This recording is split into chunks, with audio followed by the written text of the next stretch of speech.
Liberty Day was a government-created holiday born out of necessity during World War I. As the United States prepared to enter the conflict, the federal government needed a way to finance the massive undertaking.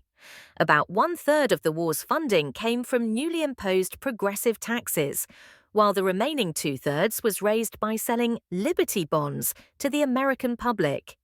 On October the 25th, 1917, Liberty Day was held in New York City, launching a sweeping publicity campaign to rally support for the bonds.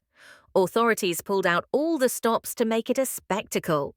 A three-engine Caproni bomber flew low between Manhattan's skyscrapers. Military motorcycles paraded up Fifth Avenue. And perhaps most dramatically, a captured German U-boat, SMUC-5, was installed in Central Park, draped in American flags. The submarine carried provocative slogans like, "Submarines take lives, Liberty bonds save them," and "You buy a bond."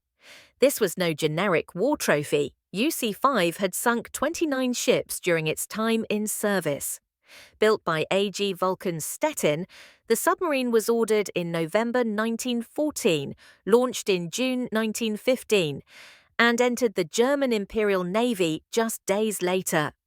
Germany, lacking the naval power to challenge Britain head-on, had turned to mass-producing submarines to disrupt Allied supply lines.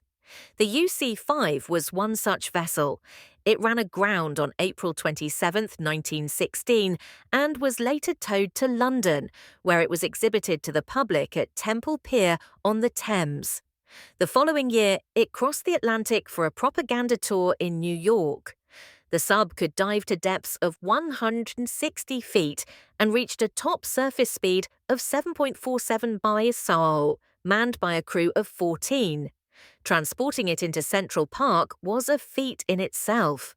According to the New York Times, freight ships delivered its parts to a pier at 131st Street, where a massive wrecking crane transferred them onto horse-drawn trucks. It took 42 draft horses to haul the heaviest section to the park, though the submarine's ultimate fate is unclear. It's widely believed to have been scrapped after the tour. The campaign paid off.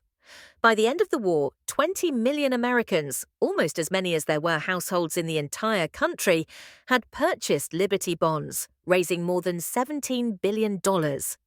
Taxes brought in an additional $8.8 billion. The funding split matched the government's original plan, two-thirds from bonds, one-third from taxes.